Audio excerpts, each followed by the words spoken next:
Good evening and welcome to Face to Face. For the Newsfirst team, I'm Niresh Eliathambi. Well, the excitement is building. We have just one more day to go before General Election 2024. And as we speak, we are in fact in what is known as the silent period, where political parties and their candidates are not supposed to be carrying out any propaganda work. So on this program tonight, we will not be mentioning the names of any candidates or political parties, but of course we have so much more to discuss when it comes to an election and of course future elections as well. And to discuss all this, we have with us this evening Mr. Rohana Hettiarachchie, who is the Executive Director of PAFFREL, which is the People's Action for Free and Fair Elections. Good evening, Rohana. Good evening, Resh. Welcome back to the program. Rohana, how's it going? The silent period right now, which is a distinct element in our election process. You don't get this in many other countries, such as the United States, where we saw the candidates battling it out until the very last moment. But in Sri Lanka, we have this particular silent period. Why is that? What's it all about? Actually, Niresh, not only Sri Lanka, there are a couple of other countries also do have this cooling period. But as you said, that not the US, but the Asian countries, there are a couple of other countries I have noticed. So the cooling period mainly because of for people, because you know in our culture, the political party and the candidate, they are trying to do their campaign until the last minute. So people need to have some sort of time frame to look at carefully about their parties and the candidate before they take the critical decisions, because this elections decisions is very important and very critical, especially parliamentary elections. Other elections also the same, but this parliamentary elections also very critical. So the government, I think the politicians, those who made this law, I think because of the previous experience in the previous decades, that they have given this 2 days period, or rather 48 hours period as a cooling period for people to having any without having any outside pressure to take their own decisions, consider the party manifesto, whatever their proposals, and considering the candidate whoever contest in on their own geographical areas, to decide freely, take their own decisions for the any elections. So that is why the law has prohibit any kind of propaganda during this cooling period. So what does it mean? It means no advertisements, TV commercials, no rallies, nothing on social media by a party or a candidate. Exactly. Have I got it right? Exactly. During this period, I think only the party until tonight, the party office which is allowed at polling stations level, then they have to close that party office, and the two other party office, the centralized parties by the district level and the electoral level party office, they can still continue. And the vehicle which is used by the candidate, I mean if candidate is are in the vehicle, so those vehicles can be stickered, but otherwise no any other campaign. They can visit house to house, they can display any posters, cutout or banner or whatever, and they can't meet the people, and they can't do any sort of TV advertisement or a newspaper advertisement or social media advertisements, direct or indirect. Right. So they can't do any sort of campaigning during this period. But unfortunately, even today, now we are in cooling period, we have noticed more than 500 cases related to social media. The paid advertisement is still running, and there are certain areas, I think somewhere around 40 cases has been reported to PAFFREL that the candidate are still running with their campaign. And Ampara, we just got the complaints that one of the candidate trying to, or planning to rather, distribute some financial assistance to the voters. So those things should not do within this period. But I should say that I mean, the pre-elections period in overall, compared with the past elections, these elections are less violence and less violations. So only few candidates are violating the law. Even these 2 days, most of the candidates adhere or respect the elections law in the land. But Rohana, any transgressions will be taken up by the Election Commission, correct? Sorry? Any transgressions against this would actually be taken up, well, and there would be some action by the Election Commission. Yes, according to the law, they can take actions, but the actions means the immediate actions need to take place to prevent such a situations, because at the end of the day, whatever your decisions, whatever the legal actions you do or you take, not may be effect for the election. So the elections day and cooling period, the actions need to be very fast. So I think the first step which they do, whenever they get the complaints, they take actions to remove those posters, cutouts. For example, now we have been working with the Elections Commission and hashtag generations throughout the period. I've gotten previous elections on this, monitoring the social media. So every hour we are sending report to the Elections Commission. So through the Elections Commission, we are reporting the Meta and the other social media platform. So then and there, they take actions. It's before take any legal actions. But you know, in Sri Lankan law, the Elections Commission doesn't have any sort of power to take their own actions. They have to go with the police, and then they have to take the Attorney General's advice on that. So in the past, there's a very rare occasions that they have taken a legal action, because the Elections Commissions do not have their power to direct it on their own hand. So that has to be addressed, I think, next Parliament. We need to empower the Elections Commissions to take action then and there. Now, in your opinion, these last-minute campaign efforts of politicians, do they work at all? Because I would think that most people have made up their minds by now, with just one day to go. And just seeing something on social media or getting an SMS. In fact, I got a couple of SMSs today from candidates. I have no idea who they are, and I'm certainly not going to change my mind and vote for them just because they sent me an SMS. Does this work at all? Exactly. I don't think that the last minute campaigning or during this cooling period, whether they can change the mindset of the people, because they have already, even though the less campaign in the ground, I mean, these elections, we have noticed that it has some parties has already give up their campaign. But whatever the party, whatever the candidate which they are going to vote, they have already decided during the last, because we have given 35 days to do their campaign. So last minute campaign maybe not make any serious impact on voters' choice. And also, if you are still continuing your campaign, that means you don't have a confidence on your victory. And also, you are not respecting the law of the land, because we are going to elect these people, Niresh, as a lawmakers. So they are going to make law for us, on behalf of us. They are the lawmakers.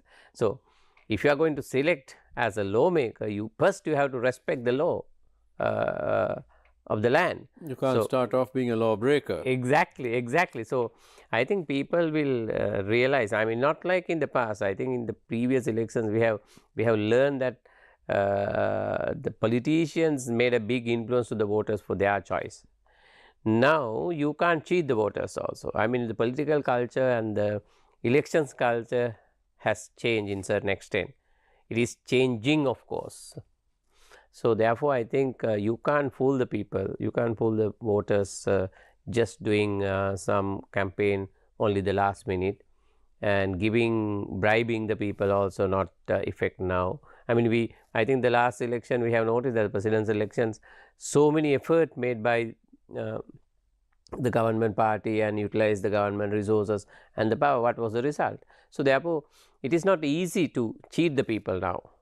So I don't think that last minute campaign, whatever they do, is useless, and they can't make any big difference doing last minute campaign. Now, Rohana, what are you expecting, your best estimate perhaps, of voter turnout for this election as opposed to the presidential election? Well, I'm a little worried about that, Niresh, because but the political campaign over last couple of weeks time and the political engagement by the people are quite low, and the political parties also they are campaigning the ground level campaign was very low, and there was no engagement with their voter base. Only very few parties has done the larger campaign. Even the district level campaign, almost all the times which we have noticed, except the ruling groups, they had their meeting in a hotel or somewhere in the very inside the building, smaller places. Only very few occasions we have noticed that the larger campaign. But in the previous elections, lot of big campaign, at least every district addressed by the party leaders. So this elections campaign was quite low, less campaign. So therefore, we are little concerned whether the voters of this country, whether they will mark their ballot as they did in the presidential elections.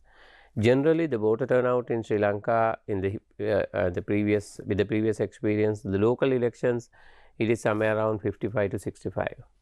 Provincial elections 65 to 75 in between, or 60 to 70. That is a pattern. There are some exceptional. Parliamentary elections and the presidential elections always more than 70 to 80 or 85, somewhere around. So the turnout is quite high for the parliamentary and the presidential elections. But this time I am a little worried about it. But my humble request for all the citizens of this country, whatever the party you wanted to vote, you may not realize, or you may not identify any party or any candidate sometime, but you have to assess somehow, and you need to mark your ballot in this election, because this election is very critical and very important, because we face a lot of economic crisis in this country, and we are bankrupt country, and political stability was not there, and we are begging dollars from outside world. So mainly because of failure of the parliamentarians. The parliamentarians was not able to manage our resources during the last several decades, of course. They were not managed properly. So that is why we had to face this situation.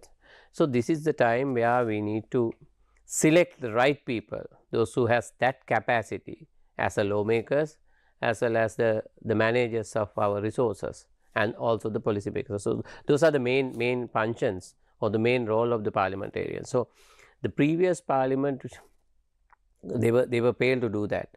So this is the opportunity where we are getting now to mark our ballot and select the right people, those who have that capacity and that passion, that the knowledge people.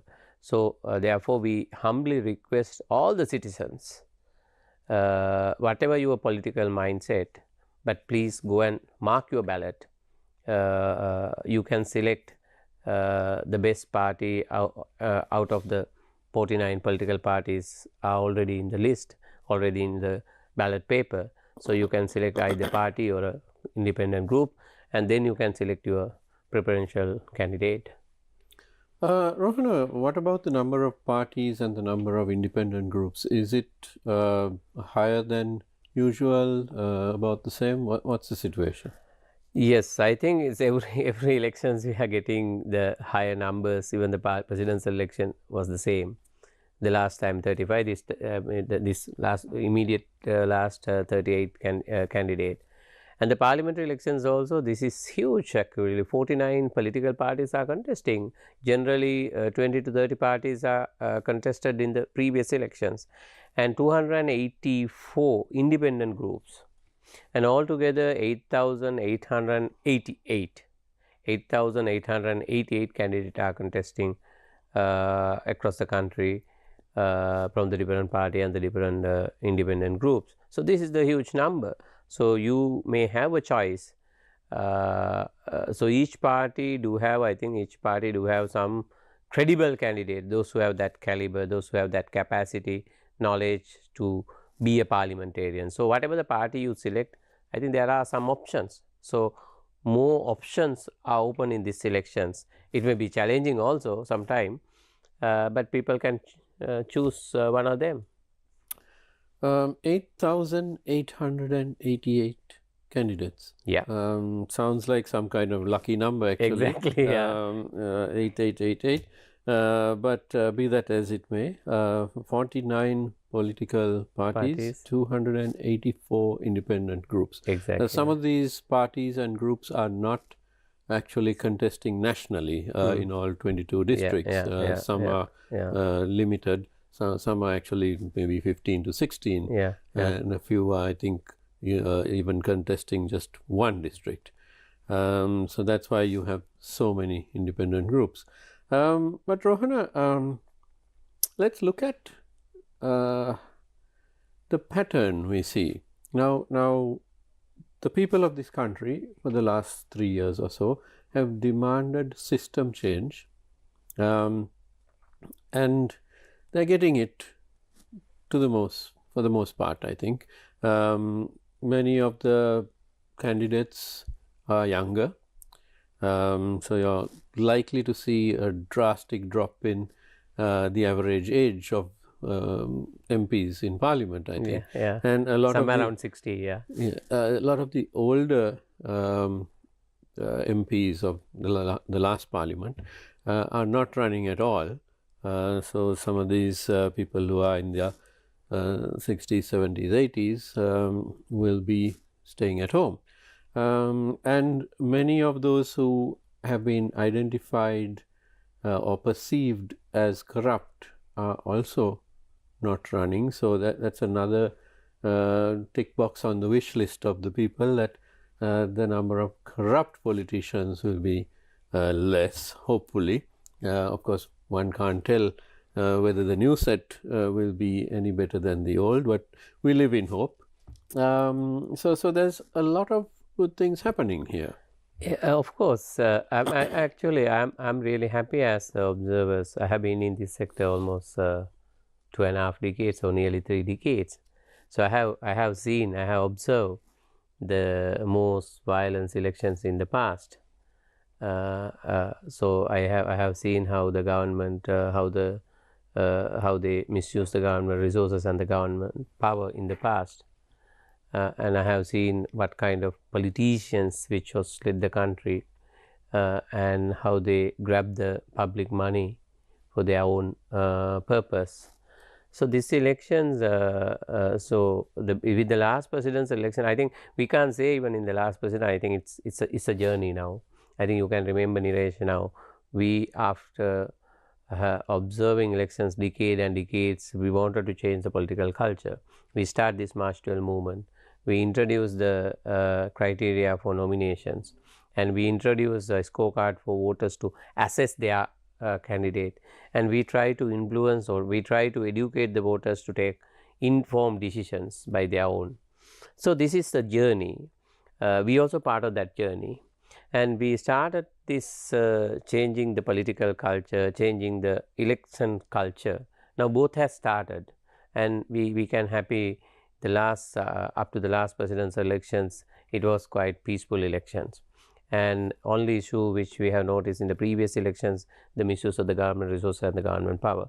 But for this elections, that part also somehow we manage, and the ruling party, I think only very few cases we have reported, they are not highly utilized the government resource and the government. So it's really, it has changed in certain extent.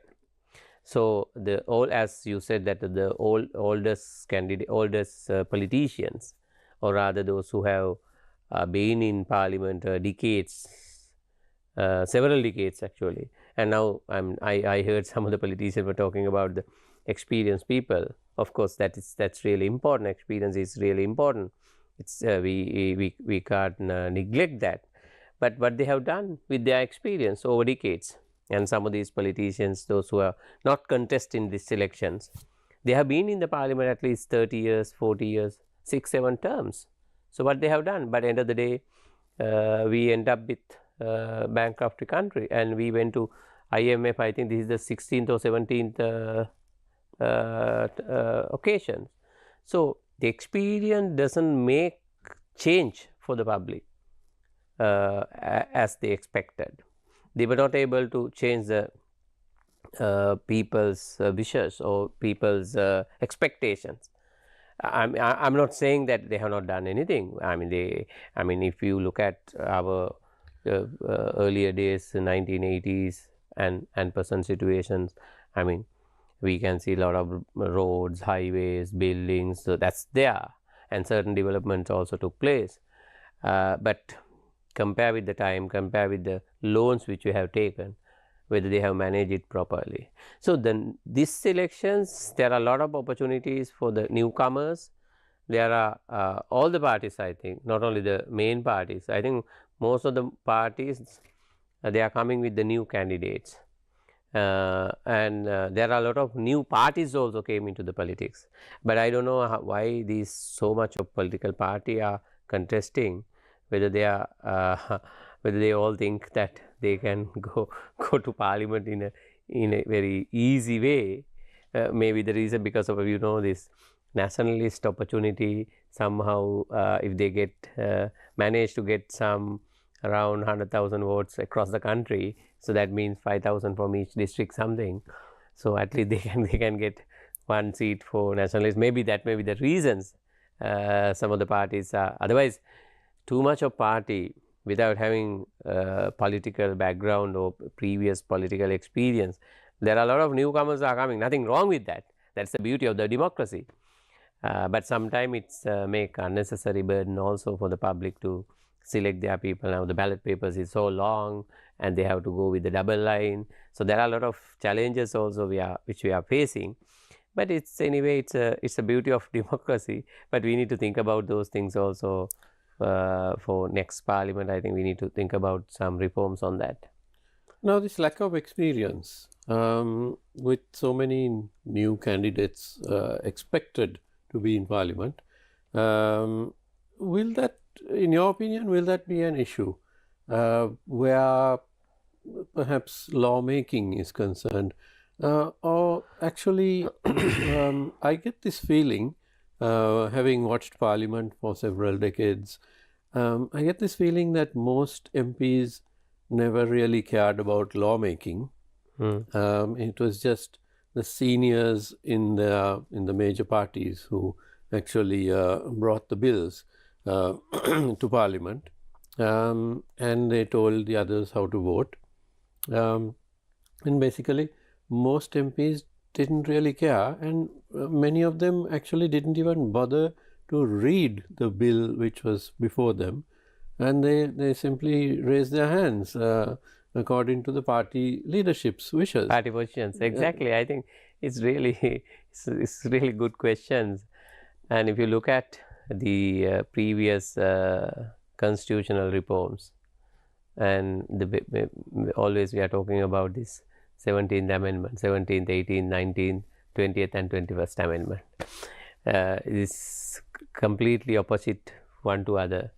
But 23 parliamentarians, those who voted for all these 5 constitutional amendments within very short a period, and the electoral changes which we are talking about, most of the changes they have done to get the benefit for ruling party, and sometimes to use it for delay for the local the elections. For example, now the Provincial Elections Act, they wanted to introduce women's quota, end up with the indefinite postponement of provincial elections. All the not all actually, most of the reforms and changes, even the constitutional amendments, they have used it for their own benefits. And I mean, if you look at if you ask the parliamentarians out of 225 how many of them has used the parliamentary library, and every month MPs do have a research officers. If you check whether these research officers have done any kind of research related to policy making or law making during past parliament, any of these parliament, I am not saying the entire 225, only very few. As you said, there are a couple of parliamentarians, or maybe 25 to 30% of parliamentarians, those who are doing well and they are working hard even in the committee level. But majority, I think, or more than 50, they do. I don't know whether they know what is their exact role, because there is no public demand also.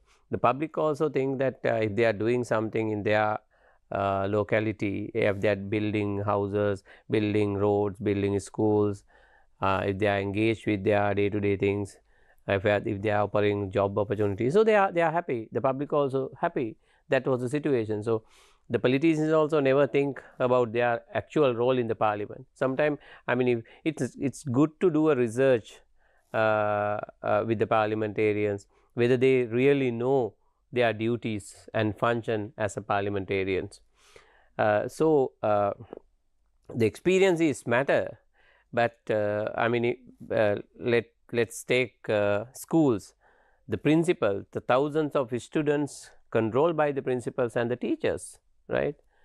All are not in a equal education level or equal age or equal experience, but the leader, the politicians also the same.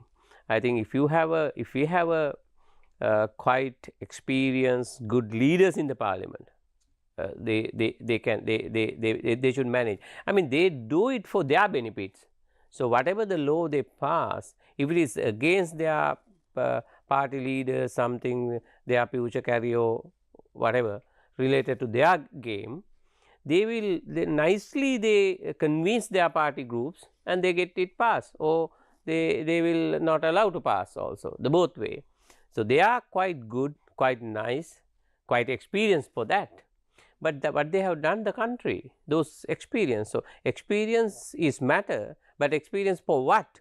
How they utilize their experience for benefit for the people of the country. So that is the biggest issue, I think. Therefore, it's good to have a balance. The experienced people also, I think, in even this upcoming parliament, I am sure that former parliamentarians also will get elected, all the parties, ruling and oppositions, and some newcomers also. Maybe a lot of newcomers also will get a chance, because people are fed up with the old parliamentarian, because people has already realized that they have not done their job properly. So we need to have a risk. I mean, always high risk maybe will make big profit, and it can be big loss also. Yes. Big gains and big loss also. But people doesn't have any other option. People has to take a risk and try their best. We're in conversation with Mr. Rohana Hettiarachchie, Executive Director of PAFFREL. We'll cross over for a short commercial break right now. Don't go away. We'll be right back.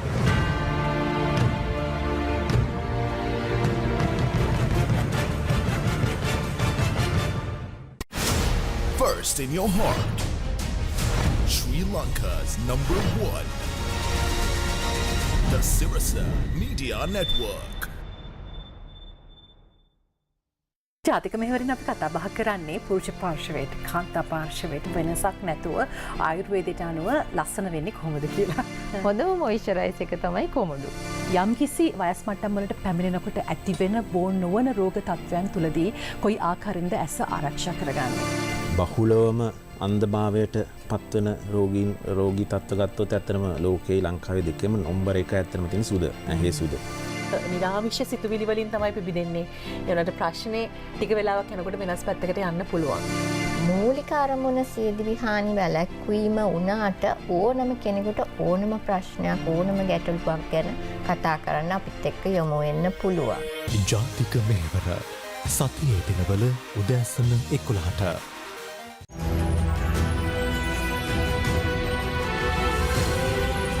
TV1 TV for life. Ready for the general election. Election Commission assures to hold a free and fair election. Campaign rallies conclude. President in Piliandala, Sajid and Ranil in Colombo, Namal in Matugama. Sri Lanka requests US to withdraw advisory on Argambe. World leaders gather for day 2 of the UN Climate Conference.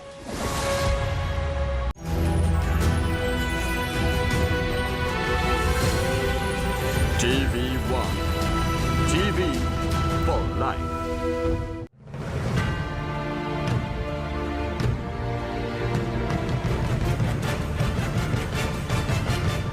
Welcome back to Face to Face. We are in conversation with Mr. Rohana Hettiarachchie, Executive Director of PAFFREL. Rohana, we were speaking before the break about positive reform and negative reform. And you made the point that a lot of the reforms which came over the past several decades have been negative ones rather than positive ones which would benefit the people. And of course, the chief among those is the executive presidency, which everybody wants it to go, but strangely, for the last 30 years, parties which came into the ruling position simply didn't get it done. There were some attempts, of course, the GLP from 1994 onwards. But apart from that, nothing much actually happened on that front. So hopefully the next parliament will get that done, because it's something that everyone wants to happen. And the other thing is, whatever reforms, positive reforms, which now you listed out so many which have happened already, the trick is to keep those going, isn't it? Because they can easily be rolled back. We've seen this before, where the so-called Yahapalana government did trim the president's powers, and then the next government came in and expanded the powers. So it's very easy to roll it back as well. So the trick is in keeping that. I think it will be not easy for next parliament to change it again and again. I mean, upcoming parliament, even in the future, because that trend has gone. And the previous parliament, most of the parliaments that whatever they did, the next term also they got, and the people select them as MPs again and again. The people voted for the party again and again. But this is the time, the last presidential elections, people did a big change. It's a kind of U-turn actually. And once you establish the different political culture, now you can't go in the same line in the future. So parliamentarians has to respect the public will, and they have to entertain the public will. Otherwise, they will lose the next parliamentary elections. Even now, the present president now, their party, they got some 42% votes, but it can be reversed at any time. The people, I mean, if they are not delivering their promises, so it can be returned. So they also need to serious about it. I think earlier people voted for parties and the politicians like it a religious. So they treat it as a religious sometime. But now it has changed. So they can't cheat the people, and they have to somehow address the public will. So therefore, I think the future changes, whatever we do, whatever the new electoral reforms or new systems or any other constitutional changes, or maybe new constitutions completely new, those things, it may be not easy for them to reverse it again with the power changes. So it's not like in the past. Now, this is, of course, the golden opportunity for system change. Now there's been a change in the presidency and change in parliament. But one aspect which, in my opinion, didn't see enough positive change is the number of women candidates. Out of the 8,888 candidates, in a perfect world, 50% of them would be women. But of course, we in Sri Lanka, we had the lowest women's participation in politics as a whole, and in parliament in particular in South Asia. And many had expected that a lot more women would be nominated this time, but I was in for a rude surprise, because yes, there have been increases, but it's not as much as perhaps could have been expected. What's your opinion on this? Thank you for that questions. Actually, we also had a lot of expectations, because the closer to the nominations, we also thought that the political party would be serious thought on that, because 52% populations are women's. At least to get their vote, they need to serious about it. The Sri Lanka is, I think, the country where the lowest women's political participations. We have only this 25% quota for the local elections, but the parliament, I think maximum we went up 13th MPs in the previous parliaments out of 225 women's MPs. So it's somewhere around 5 to 6%. So very, very low even in our regions. So this was the big opportunity for political parties to at least give the nominations. But I don't have an exact figure, but I think somewhere around thousands candidates are there from all the political parties. But this political culture, the changing, we are in some sort of changing point. So even some parties has given the women's nominations, and some parties, some district, women's are the leading or are the team leader, going as a team leaders, but those parties has not get much space for the elections campaign. They are not the major parties. They are not the major parties.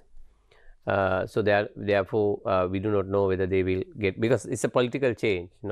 Sometime even this elections, I think even the good people, if you are not contesting in the right party, right in a sense, those who has a popular vote, you may not get elected. So that's a quite big challenge. It happened in the 2018-2019 elections also. It was not the matter of the candidate, it was matter of the party and the party leader. So this time also, it seems like that kind of in political environment in this parliamentary elections. But the changing the political culture doesn't mean that, which you mentioned, doesn't mean that changing the political ruling party. It's just one initiation, so one step.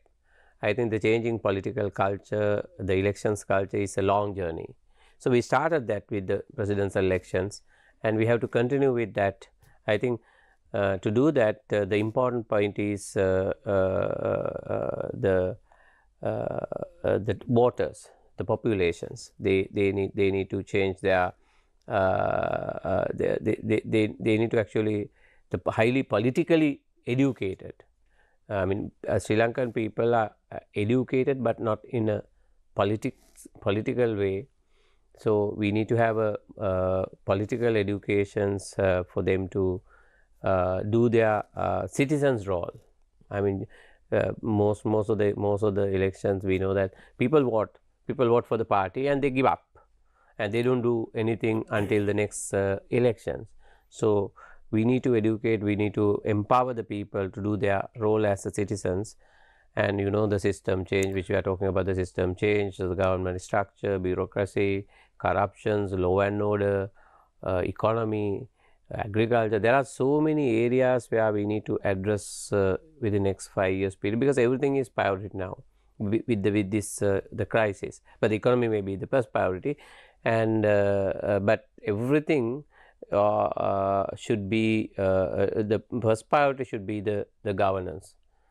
Everything part of the, somehow it related to the governance. So political change, system change, everything relate or interconnected with the governance. So what you're saying is we need more participatory democracy, where the citizens don't just simply every 5 years come and tick a few boxes and then go home, and then 5 years later they just turn around and kick that party out, and that's what we did in the past. We've done it for 76 years. We keep kicking parties out and bringing new parties in, and then kicking that party out and bringing the old one back. So clearly that doesn't work. And politicians who are in it for the long run, 40, 50 years in parliament, they of course they know that they'll be back. Exactly, So that is actually not system change. So participatory democracy requires a lot more activation by citizens, doesn't it? But how do you do that? If you're a citizen, how do you even approach your member of parliament? Because your MP doesn't live there anymore. He's gone to Colombo for half the time at least, he or she. So isn't it more important to have the local government elections so that local issues can be sorted out at that level by the citizens who bring pressure on the councillors? Of course, that is the one way of engage with the politics, with the local, the regular elections, and giving opportunity for people to mark their ballot or select their local councillors. That is one way, but other than that, I think there should be we should use this technology, as you said, that most of the MPs, once you get elected, most of them, I'm not saying everyone, are in Colombo, the city. So there should be some sort of mechanism for them to get engaged with their parliamentarians for the policy making or law making. There should be some close communications with the public as well as the politicians. So we can discuss it maybe later, but your main questions, I think, the local elections. So the local elections which has postponed, it was due from 2021 actually. Then the elections commission, because the minister has postponed it for 1 year, but that's legal. Then again the government, former government, they wanted to have a presidential elections, and I think we have identified more than 30 occasions or 30 effort to postpone the elections by the former regime. But now, therefore, we went to finally we had to go to court also. Now there is a court ruling. Now the court has direct the elections commissions to go for the Supreme Court. Supreme Court has given the directions to the elections commission to go for the local election as early as, it says, early as possible. However, the nomination lists which were submitted about 1.5 years ago, I think, those are rather iffy now, aren't they? Because where are those nominees? Many would have migrated, some would have passed away, some are going into parliament, some coalitions and parties have scattered. Exactly. Now it is little complicated and problematic now, because one side the government did not have local elections, and now there is a court ruling. But on the other hand, the parties or the candidates, those who submit their nominations, some of them has left the country. Some of them has died, because it's almost nearly 2 years now. and some parties has divided into various groups, and they have engaged with different other parties now. The party leaders, some parties, party leaders, those who work together and establish some coalition and contest the local elections, but now they are in the different places. So, if we go for a local elections with the same nominations, we do not know what will happen for them, unfortunately. Yes, these people. but at there the is same a time, process, isn't there? there is a process, but we need to keep in mind that we are in the economic crisis. We have already spent more than 1 billion rupees, 1 billion, right, 1 billion rupees, because election commission has already printed the ballot papers also, because the politician, for their political gain, they delay the local elections. Now, if you are changing the nominations, now the new parliament has to take that responsibility, because nobody can do that other than the parliament. Only the parliament can cancel the previous local council nomination, and they can pass the bill to call the press nomination. But then again, whether they can do it with the Supreme Court directions, there is a directions, and we ask the court to get the directions to have early local elections. In such a situation, whether the new parliament can or whether parliament do have a authority to change it. But on the other hand, parliament is the lawmakers. I mean, in a way they can make the law. Well, this is an interesting conundrum, Yeah. and I think after this election, we'll bring you back one day and we'll have a full show on this particular local government issue. But finally, we are running out of time, so I'd like to give you the opportunity to tell us something about the way that PAFFREL and other observation teams are actually working and will be working throughout election day and so on. Well, I will start with the general. Generally, I think there are 6-7 local observers group are running. Some of them are very active, some of them are not active in the same manner. Some of the observers group are deploying their the ground level observers. Some are doing it in a national level.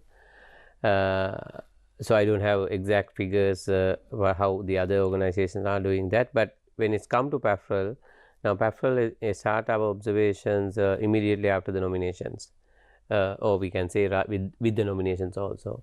We have deployed our long-term observers each and every electorate, the electoral divisions, and also we have already trained our stationary observers, and we have trained our mobile observers. We have trained our counting observers. Of course, we have done the postal voting observations also already done. We have deployed 1,000 observers for that. So altogether, we have trained and ready 6,000, nearly 6,000 observers. 6,000 election observers. Mobile, stationary, as well as the counting. All these 3 levels. And also we have deployed our observers in the complaint mitigation centers also. So that is our observation. So they all will be in the ground on the elections day. The international observers also are part of these stakeholders. Now the last presidential elections, there were more than I think nearly 150 international observers. EU had a biggest mission in Sri Lanka. But this parliamentary elections, I think EU has only 3 observers. Commonwealth, they don't have any single observers here.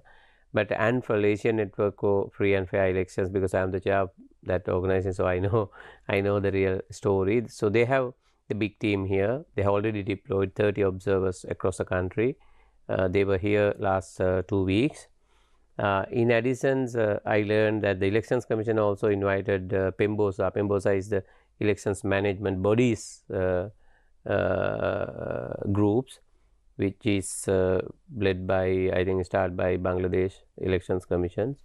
So I think they also here at the moment. So altogether, I think nearly 40 international observers persons are here. But with the local, I am sure that at least 8,000 because PAFFREL itself 6,000 somewhere. and the other observers group, it would be around 10,000 observers across the country from various observer group.